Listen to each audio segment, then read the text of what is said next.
ಯಾವುದಾದ್ರೂ ಅವರ ವಿಜ್ಞಾನಿಗಳ ಕಣ್ಣು ತಪ್ಪಿಸಿ ಬಂದು ಒಂದು ಹೊಡೆದ್ರೂ ಸಾಕು, ಅರ್ಧ ಜಗತ್ತಿನಲ್ಲಿ ಸೂರ್ಯನ ಕಿರಣಗಳೇ ಬೀಳದ ಹಾಗೆ ಆಗೋಗುತ್ತೆ ಅಂತಕ್ಕಂಥದ್ದು ಒಂದು ಅಂಕಿಅಂಶ. ಇದರ ಬಗ್ಗೆ ವೀರಬ್ರಹ್ಮೇಂದ್ರ ಸ್ವಾಮಿಗಳು ಬಹಳ ಸ್ಪಷ್ಟವಾಗಿ ಒಂದು ಕಡೆ ವಚನದಲ್ಲಿ ಹೇಳ್ತಾರೆ, ಆಕಾಶಂ ಎರ್ರನ ಏನು ಆರು ಮತಮುಲು ಒಕ್ಕಟೆ ಏನು. ಆಕಾಶ ಕೆಂಪಗಾಗ್ಬಿಡುತ್ತೆ, ಆ ಸಂದರ್ಭದಲ್ಲಿ 6 ಮತಗಳು ಒಂದಾಗಿ ಹೋಗ್ತವೆ ಅಂತ. ಇಡೀ ವರ್ಷದಲ್ಲಿ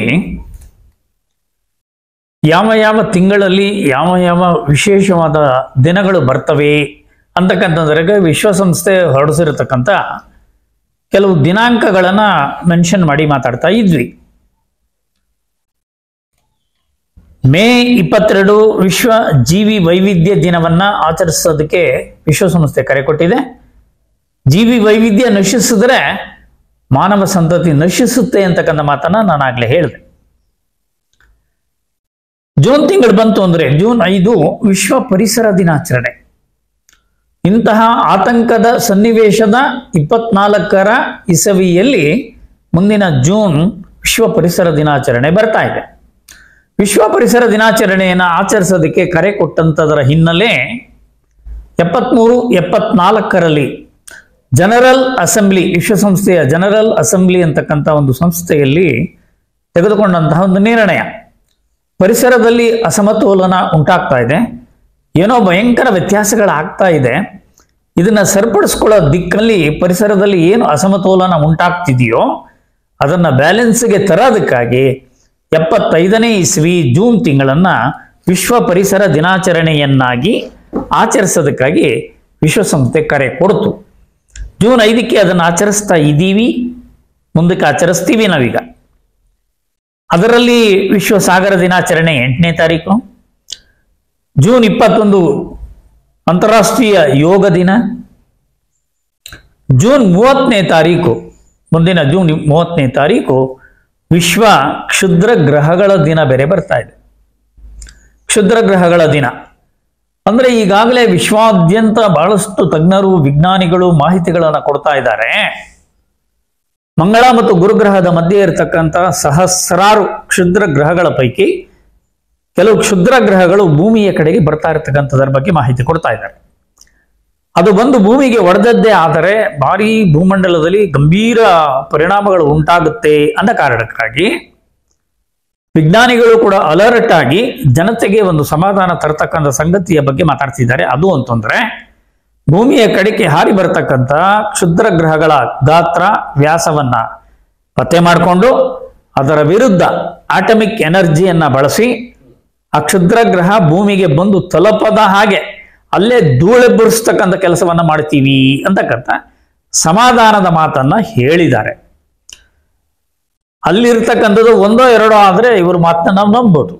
ಅಲ್ಲಿರ್ತಕ್ಕಂಥ ಸಹಸ್ರಾರು ಕ್ಷುದ್ರ ಗ್ರಹಗಳ ಪೈಕಿ ಅಚಾನಕ್ಕಾಗಿ ಇದ್ದಕ್ಕಿದ್ದ ಹಾಗೆ ಭೂಮಿಯ ಕಡೆಗೆ ಒಂದು 10 ಏಕಕಾಲದಲ್ಲಿ ನುಗ್ಗಿ ಬಂದ್ರೆ ಯಾವ ಕ್ಷುದ್ರ ಗ್ರಹದ ವಿರುದ್ಧ ಇವರು ಹೋರಾಡ್ತಾರೆ ಅಂತಕ್ಕಂಥದ್ದು ಮುಖ್ಯಾಂಶ. ಇಲ್ಲಿ ಯಾವುದಾದ್ರೂ ಅವರ ವಿಜ್ಞಾನಿಗಳ ಕಣ್ಣು ತಪ್ಪಿಸಿ ಬಂದು ಒಂದು ಹೊಡೆದ್ರೂ ಸಾಕು, ಅರ್ಧ ಜಗತ್ತಿನಲ್ಲಿ ಸೂರ್ಯನ ಕಿರಣಗಳೇ ಬೀಳದ ಹಾಗೆ ಆಗೋಗುತ್ತೆ ಅಂತಕ್ಕಂಥದ್ದು ಒಂದು ಅಂಕಿಅಂಶ.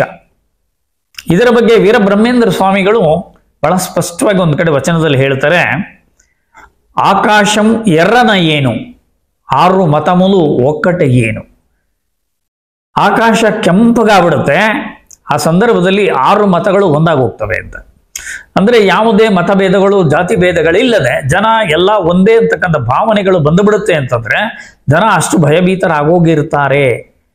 ಯಾವ ಜಾತಿ, ಯಾವ ಧರ್ಮ, ಯಾವಿದು, ಇರಾದೇ ಒಂದೇ ಧರ್ಮ, ಅದು ಮಾನವ ಧರ್ಮನೋ ಅನ್ನೋ ಲೆಕ್ಕಕ್ಕೆ ಬಂದು ಬಿಡ್ತಾರೆ ಅನ್ನೋ ಪ್ರಶ್ನೆ ಬಂದಾಗ ಇವತ್ತಿಗೆ ಅದಕ್ಕೆ ಉದಾಹರಣೆಯಾಗಿ ನೀವು ತಮಿಳುನಾಡಿಗೆ ಹೋಗಿ ನಿಮ್ಮ ಜೊತೆಯಲ್ಲೇ ಹೋದಂತ ನಮ್ಮ ಅರವಿಂದ್, ಸ್ವದೇಶ್ ಮೀಡಿಯಾದ ಅರವಿಂದ್ ಅವರು ಕೂಡ ಮೈವಲಿ ಸಲಾಯ್ ಅಂತಕ್ಕಂಥ ಒಂದು ಪ್ರದೇಶದಲ್ಲಿ ಇರತಕ್ಕಂಥ ಸುಮಾರು 13,000 ಮನೆ, 1,200 ಮನೆಗಳಲ್ಲಿ ಆಲ್ರೆಡಿ ವಾಸ ಮಾಡ್ತಿರ್ತಕ್ಕಂಥ ಜಾತಿ ಮತ ಭೇದಗಳಿಲ್ಲದೆ ಎಲ್ಲರೂ ಒಂದಾಗಿ 69 ಜಾತಿಗಳವರು ಕೂಡ ಜಾತಿ ಮತಗಳ ಭೇದಗಳಿಲ್ಲದೆ ಒಂದಾಗಿ ಜೀವಿಸ್ತಿರ್ತಕ್ಕಂಥ ಒಂದು ಪ್ರದೇಶ ಏನಿದೆ ಅವರು ವಾಸ ಮಾಡ್ತಿರ್ತಕ್ಕಂಥ ಮನೆ ಮೋಲ್ಡ್ ಮನೆಗಳಲ್ಲ, ಪಿಲ್ಲರ್ಗಳಾಕಿ ಕಟ್ಟಿಲ್ಲ, 4 ಅಡಿ ಉದ್ದದ ಮೋಟು ಗೋಡೆಗಳ ಮೇಲೆ ತೆಂಗಿನ ಗರಿ, ಕಾಶಿ ಹುಲ್ಲನ್ನು ಒದಿಸಿರ್ತಕ್ಕಂಥ ಹುಲ್ಲಿನ ಮನೆಗಳಲ್ಲಿ ವಾಸ ಮಾಡ್ತಿದ್ದಾರೆ. ಕರೆಂಟ್ ಇಲ್ಲ, ಅಲ್ಲಿ ಬೇರೆ ಯಾವುದೇ ಗ್ಯಾಸ್ ಇಲ್ಲ, ಜೀವನಕ್ಕೆ ಬೇಕಾಗಿರ್ತಕ್ಕಂಥ ಅತ್ಯಾಧುನಿಕ ಸಲಕರಣೆಗಳು ಇಲ್ಲದೆ, ಕರೆಂಟ್ ಇಲ್ಲದೆ, ನೀರಿಲ್ಲದಿದ್ದರೂ ಹೇಗೆ ಜೀವನ ನಡೆಸಬೇಕು ಅಂತಕ್ಕಂಥ, ಮುಂದಿನ ದಿನಗಳಲ್ಲಿ ಎಂಥ ಕಷ್ಟ ಕಾರ್ಪಣ್ಯಗಳು ಬಂದರೂ ಕೂಡ ಹೇಗೆ ಬದುಕಿರಬೇಕು ಅಂತಕ್ಕಂಥ ದಿಕ್ಕಲ್ಲಿ ಜೀವನ ಸಾಗಿಸ್ತಾ ಇದ್ದಾರೆ ಅಂತಂದ್ರೆ, ಮಾನವ ಗಟ್ಟಿಯ ಮಾನವನಾಗಿ ಗಟ್ಟಿ ಬೀಜಗಳಾಗಿ ಉಳ್ಕೊಳ್ತಕ್ಕಂಥ ದಿಕ್ಕಲ್ಲಿ ಅಲ್ಲಿ ವೇದಗಳ ಅಧ್ಯಯನವನ್ನು ಮಾಡ್ತಾ ಅಲ್ಲಿ ಏನು ಇದರಲ್ಲಿ ಮುಳುಗೋಗಿದ್ದಾನೆ, ಅದರಲ್ಲಿ ಕೆಲವರಿಗೆ ಮಾತ್ರ ಆ ಥರದ ಒಂದು ದೀಕ್ಷೆ ತಗೊಂಡಿರೋಂಥವ್ರಿಗೆ ಕೆಲವರಿಗೆ ಮಾತ್ರ ಅಂತಹ ಒಂದು ಶಕ್ತಿ ಲಭ್ಯ ಆಗಿದೆ. ನಾವೆಲ್ಲರೂ ಆ ಪ್ರಯತ್ನದಲ್ಲಿ ಇದ್ದೀವಿ. ನಾವು ಅದಕ್ಕೆ ಹೋಗ್ತೀವೋ ಬಿಡ್ತೀವೋ, ಆ ಯೋಗ್ಯತೆ ನಮ್ಗಿದೆಯೋ ಇಲ್ವೋ ಗೊತ್ತಿಲ್ಲ.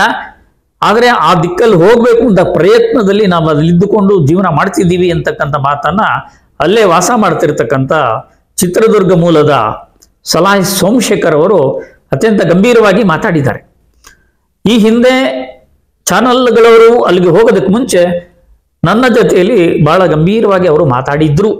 ನಾನು ಅಲ್ಲಿಗೆ ಹೋಗೋದಕ್ಕೆ ನನ್ನ ದೈಹಿಕವಾದ ನ್ಯೂನತೆಗಳಿಂದ ಸಮಸ್ಯೆಗಳಿಂದ ನಾನು ಅಲ್ಲಿ ಹೋಗೋಕ್ಕಾಗಲಿಲ್ಲ.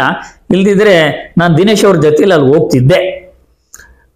ಅಲ್ಲಿ ನನ್ನ ಆಸೆನ ಅಲ್ಲಿ ಹೋಗಿ ನೋಡಿ ಬಂದು ಅದರ ಮಾಹಿತಿಯನ್ನು ಬಹಳ ಕ್ಲೀನಾಗಿ ಇವತ್ತು ಅವರ ಮೀಡಿಯಾ ಯೂಟ್ಯೂಬ್ ಚಾನಲಲ್ಲಿ ಕೊಡ್ತಾ ಇದ್ದಾರೆ. ಜನರಲೈಸ್ ಅಲ್ಲಿ ಬರ್ತಾ ಇದೆ, ಎಲ್ಲ ನೋಡ್ತಾ ಇದ್ದೀರಾ. ಕಾಮೆಂಟ್ಸ್ ಕೂಡ ಓದ್ತಾ ಇರ್ತೀನಿ, ಬಹಳ ಚೆನ್ನಾಗಿ ಬರ್ತಾ ಇದೆ. ಒಂದು ಆಶ್ಚರ್ಯದ ಸಂಗತಿ ಅಂತಂದ್ರೆ ಇವತ್ತು ಹೇಳ್ಬೇಕು, ವಿಜ್ಞಾನಕ್ಕೆ ಸವಾಲ್ ಅಂತ, ವಿಜ್ಞಾನಕ್ಕೆ ಸವಾಲ್ ಅಂತ ಹೇಳ್ತಕ್ಕಂಥ ಒಂದು ಸಂಗತಿಗಳು ಅಲ್ಲಿ ನಡೀತಾ ಇದೆ. ಅಂದರೆ ಈಗಾಗಲೇ ಇವರೆಲ್ಲ ಹೋಗಿ ಪರೀಕ್ಷೆ ಮಾಡೋದಕ್ಕೆ ಹಿಂದೆ ಅಲ್ಲಿ ಆ ದೀಕ್ಷೆ ತಗೊಂಡು ತೀರ್ಕೊಂಡಿರ್ತಕ್ಕಂಥವರ ದೇಹ ಏನಪ್ಪ, ಸತ್ತ ಮೇಲೆ ವ್ಯಕ್ತಿಯ ದೇಹದ ಭಾರವನ್ನ ನಾವೆಲ್ಲ ಕಾಮನ್ ಆಗಿ ಹೆಣಭಾರ ಹೆಣಭಾರ ಹೆಣಭಾರ ಅಂತ ಹೇಳ್ತೀವಿ. ವ್ಯಕ್ತಿ ಸತ್ತಂತ ವ್ಯಕ್ತಿ 60 kg ಇದ್ರೆ ಅವನು 1:3 ತೂಕ ಜಾಸ್ತಿ ಆಗ್ಬಿಡುತ್ತೆ, ಅದಕ್ಕೆ ಅದನ್ನ ಹೆಣಭಾರ ಅಂತ ಕರೀತಾರೆ ಅಂತ ಹೇಳೋದು. ಆದರೆ ಅಲ್ಲಿ ಸತ್ತಂತ ವ್ಯಕ್ತಿಯ ದೇಹದ ತೂಕ ಹೆಚ್ಚಾಗದೆ ನಾರ್ಮಲ್ ಆಗಿರ್ತಾನೆ, ದೇಹ ಹೆಪ್ಪುಗಟ್ಟದೆ, ರಕ್ತ ಸಂಚಾರ ಹಾಗೇ ಇರುತ್ತೆ ಅಂತ ಹೇಳ್ತಕ್ಕಂಥದ್ದೆಲ್ಲ ಕೇಳಿದಾಗ ನಿಜಕ್ಕೂ ಆಶ್ಚರ್ಯ ಆಗುತ್ತೆ. ಸತ್ತ ಮೇಲೆ 3 ದಿನ ಆದರೂ ಕೂಡ ಡಿಕಂಪೋಸ್ ಆಗದೆ, ಕೆಟ್ಟ ವಾಸನೆ ಬರದೆ ದೇಹದಿಂದ ಸುವಾಸನೆ ಅಲ್ಲಿ ಬೀರುತ್ತೆ ಅಂದ್ರೆ ನಿಜಕ್ಕೂ ಅದು ಆಶ್ಚರ್ಯ ಪಡ್ತಕ್ಕಂಥ ಸಂಗತಿ. ಅದನ್ನ ಏಕಾಏಕಿ ಯಾರೋ ಹೇಳಿದ್ದನ್ನ ಕೇಳೋದಕ್ಕಿಂತಲೂ ಅದನ್ನ ಪರೀಕ್ಷೆ ಮಾಡಿ ನಂಬತಕ್ಕಂಥದ್ದು ಬಹಳ ಒಳ್ಳೇದಲ್ವಾ ಅಂತಕ್ಕಂಥದ್ದು ನಮ್ಮ ಉದ್ದೇಶ. ಆದ್ದರಿಂದ ವಿವೇಕಾನಂದರು ಕೂಡ ರಾಮಕೃಷ್ಣ ಪರಮಹಂಸರನ್ನ ಒಪ್ಪಬೇಕಾದ್ರೆ ಬಹಳಷ್ಟು ಪರೀಕ್ಷೆಗಳನ್ನ ಮಾಡಿ ಅವರು ಒಪ್ಪಿದ್ದು. ನಮಗೂ ಅದರ ನಂಬಿಕೆ ಬರಬೇಕು ಅಂತಂದ್ರೆ ಆ ಥರ ದೀಕ್ಷೆ ತೊಟ್ಟು ಸತ್ತವರ ದೇಹ ತೂಕ ಹೆಚ್ಚುತ್ತಾ ಇಲ್ವಾ, ಅವರನ್ನ ಭೂಮಿಯಲ್ಲಿ ಊತಾಕದ ಮೇಲೆ ಆ ದೇಹ ಕೊಳೆಯುತ್ತಾ ಇಲ್ವಾ, ಆ ದೇಹದಲ್ಲಿ ರಕ್ತ ಹೆಪ್ಪುಗಟ್ಟುತ್ತಾ ಇಲ್ವಾ, ಇವೆಲ್ಲ ಪರೀಕ್ಷೆಯನ್ನು ಸತ್ತ ಸಂದರ್ಭದಲ್ಲಿ ಅವರು ಕರೆದು ಸಂದರ್ಶನಕ್ಕೆ ಕರೆದು ಅಲ್ಲಿಗೆ ಬಂದಂಥ ಡಾಕ್ಟರ್ಗಳು, ತಜ್ಞರು, ವಿಜ್ಞಾನಿಗಳು ಅದನ್ನು ನೋಡಿ ಅವರು ಮಾಹಿತಿ ಕೊಟ್ಟಾಗ ಅದನ್ನ ನಾವು ಖಂಡಿತ ಸ್ವೀಕಾರ ಮಾಡಿ ನಂಬೋದಕ್ಕೆ ದಾರಿಯಾಗುತ್ತೆ. ಹೇಳಿದ್ದಾರೆ, ಅದು ಹೇಳಿದ್ದಾರೆ ಅವ್ರು. ಯಾಕೆಂದ್ರೆ ಆ ತರ ಸಂಭವಿಸಿದಾಗ ನಿಮ್ಮನ್ನು ಆಹ್ವಾನ ಮಾಡ್ತೀವಿ ಬನ್ನಿ ಅಂತಾನು ಕರೆದಿದ್ದಾರೆ ಅಂತಂದ್ರೆ ಇದು ನಿಜಕ್ಕೂ ಕೂಡ ಆಶ್ಚರ್ಯಕರ ಸಂಗತಿ. ಎಷ್ಟೋ ಸಂಸ್ಥೆಗಳು, ಧಾರ್ಮಿಕ ಸಂಸ್ಥೆಗಳು, ಈ ಸತ್ಸಂಗಗಳು ಏನ್ ನಡೆಸ್ತಾ ಇದ್ದಾರೆ ಅಲ್ಲಿ ಅಂತಹ ಶಕ್ತಿ ಇರತಕ್ಕಂಥ ವ್ಯಕ್ತಿಗಳನ್ನ ನಾವು ನೋಡೋದಕ್ಕೆ ಸಾಧ್ಯ ಇದೆ ಅಂತಕ್ಕಂಥ ನಂಬಿಕೆ ಇಲ್ಲಿ ಹುಟ್ಟುತ್ತೆ. ಇದಕ್ಕೆ ನಮಗೆ ಪ್ರತ್ಯಕ್ಷ ಉದಾಹರಣೆ ಅಂತಂದ್ರೆ ಹಿಮಾಲಯ ಪರ್ವತದಲ್ಲಿ ತಪಸ್ಸು ಮಾಡಿಕೊಂಡಿದ್ದಂಥ ಪ್ರಹ್ಲಾದ್ ಜಾನಿ ಅಂತಕ್ಕಂಥ ಒಬ್ಬ ವ್ಯಕ್ತಿ, ಆತ 10ನೇ ವಯಸ್ಸಿನಲ್ಲಿ ಮಾತಾದೇವಿ ಅಂತಕ್ಕಂಥ ದೇವಿಯ ತೊಡೆಯ ಮೇಲೆ ಕೂತು ಆ ದೇವಿ ತನ್ನ ಬೆರಳನ್ನ ಆ 10 ವರ್ಷದ ಹುಡುಗನ ಬಾಯಲ್ಲಿ ಇಟ್ಟು ಇದರಲ್ಲಿ ಅಮೃತ ಬರುತ್ತೆ ಅದನ್ನ ಕುಡಿ ಅಂತ ಹೇಳಿದಾಗ ಆ ಬೆರಳನ್ನ ಅವನು ಚೀಪೋದಕ್ಕೆ ಶುರು ಮಾಡಿದಾಗ ಏನೋ ಅಮೃತ ಕುಡಿದಂತ ಅನುಭವ ಆಯಿತು ಆ ಹುಡುಗನಿಗೆ. ಆ 10ನೇ ವಯಸ್ಸಲ್ಲಿ ಆ ಅನುಭವ ಆದ ಮೇಲೆ ತಾಯಿಯ ತೊಡೆಯಿಂದ ಕೆಳಗೆ ಇಳಿದಂತ ಆ ಹುಡುಗ ಮೊನ್ನೆ ತೀರ್ಕೊಳ್ಳೋ ಬಗ್ಗೆ 96 ವರ್ಷ. ಪ್ರಹ್ಲಾದ್ ಜಾನಿಗೆ 96 ವರ್ಷಗಳ ಕಾಲ ಬದುಕಿದ್ದ ಅವನಿಗೆ 96ರಲ್ಲಿ 10 ವರ್ಷದ ವಯಸ್ಸನ್ನ ಮೈನಸ್ ಮಾಡಿದ್ರೆ, ಆ ಬಾಲ್ಯಾವಸ್ಥದ ವಯಸ್ಸನ್ನ ಮೈನಸ್ ಮಾಡಿದ್ರೆ ಅವನ 86 ವರ್ಷ ಏನು ಬದುಕಿದ್ದ 86 ವರ್ಷದವರೆವಿಗೂ ಅವನು 10ನೇ ವಯಸ್ಸಿನಿಂದ ಮೊನ್ನೆ ಸಾಯೋವರೆಗೂ ಇವತ್ತಿನವರೆಗೂ ಅವನು ಊಟ ಮಾಡಿದ್ದಿಲ್ಲ, ನೀರು ಕುಡಿದಿದ್ದಿಲ್ಲ. ಇದು ನಾನೇನ್ ನೋಡ್ಕೊಂಡ್ ನಾನು ನೋಡ್ಕೊಂಡ್ ಬಂದಿಲ್ಲ.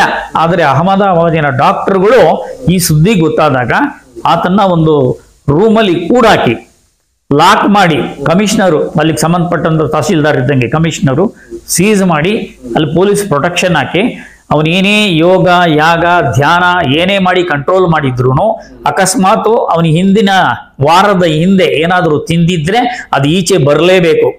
ಮೂತ್ರ ಬಂದ್ರೆ ನೀರು ಕುಡ್ದಿದ್ರೆ ಮೂತ್ರ ಬರಬೇಕು, ತಿಂದಿದ್ರೆ ಅವನು ಲೆಟ್ರಿನ್ಗೆ ಹೋಗ್ಲೇಬೇಕದು. ಪರೀಕ್ಷೆ ಮಾಡ್ಬಿಡಿ ಕೂಟಾಕ್ಬಿಡಿ ಅಂತ. ಯಾವ ಒಂದು ಬೆಳವಣಿಗೆನೂ ಅಲ್ಲಿ ಆಗಿರಲಿಲ್ಲ.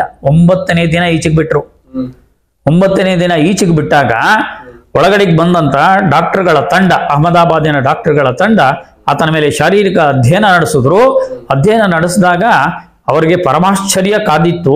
ಎಲ್ಲಾ ಡಾಕ್ಟರ್ಗಳು ಮೂಗಿನ ಮೇಲೆ ಬೆರಳಿಟ್ಕೊಂಡು ಹೋದ್ರು. ಒಬ್ಬೊಬ್ಬ ಏನು ಆಶ್ಚರ್ಯಪ್ಪ ಇದು ಅಂತೇಳಿ ಆಶ್ಚರ್ಯಪಟ್ಟು ಹೋದ್ರು. ಅದರ ವಿಶೇಷತೆ ಅಂತಂದ್ರೆ ಪ್ರಹ್ಲಾದ್ ಜಾನಿಯ ಹೊಟ್ಟೆ ಒಳಗಡೆ 400 ಮಿಲಿಲೀಟರ್ ನೀರು ಉತ್ಪತ್ತಿಯಾಗುತ್ತೆ. ಉತ್ಪತ್ತಿಯಾದ ನೀರು ಯೂರಿನ್ ಬ್ಲಾಡರ್ಗೆ ಬರುತ್ತೆ, ಯೂರಿನ್ ಪಾಸ್ ಆಗಲ್ಲ, ಮತ್ತೆ ವಾಪಸ್ ರೀಸೈಕಲ್ ಆಗುತ್ತೆ. ಹೊಟ್ಟೆ ಒಳಗೆ ಉತ್ಪತ್ತಿಯಾದ ನೀರು ಮತ್ತೆ ರೀಸೈಕಲ್ ಆಗುತ್ತೆ, ಮತ್ತೆ ವಾಪಸ್ ಹೋಗ್ತಾ ಇರುತ್ತೆ, ಯೂರಿನ್ ಬ್ಲಾಡರ್ ಬರ್ತಾ ಇರ್ತದೆ, ವಾಪಸ್ ಹೋಗಿರುತ್ತೆ, ಮೂತ್ರ ವಿಸರ್ಜನೆ ಆಗೋದಿಲ್ಲ. ಒಳಗಡೆ ಉತ್ಪತ್ತಿಯಾದ ನೀರು ಒಳಗಡೆನೆ ರೀಸೈಕಲ್ ಆಗ್ತಾ ಆಗ್ತಾ ಆಗ್ತಾ ಕಳೆದ 86 ವರ್ಷಗಳಿಂದ ಹಾಗೆ ತನ್ನ ಕೆಲಸವನ್ನ ತಾನೇ ಮಾಡಿಕೊಂಡು ನಾರ್ಮಲ್ ನಮ್ಮ ಹಾಗೆ ಬದುಕಿದ್ದ.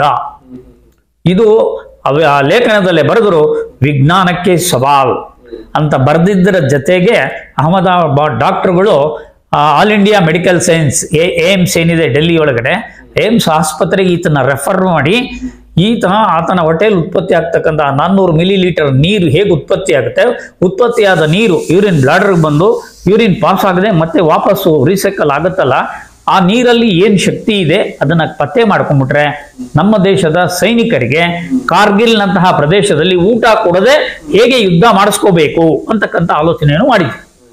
ಅದು ವಿಜ್ಞಾನಕ್ಕೆ ಸವಾಲ್ ಅಂತ ಹಾಕಿದ್ರು.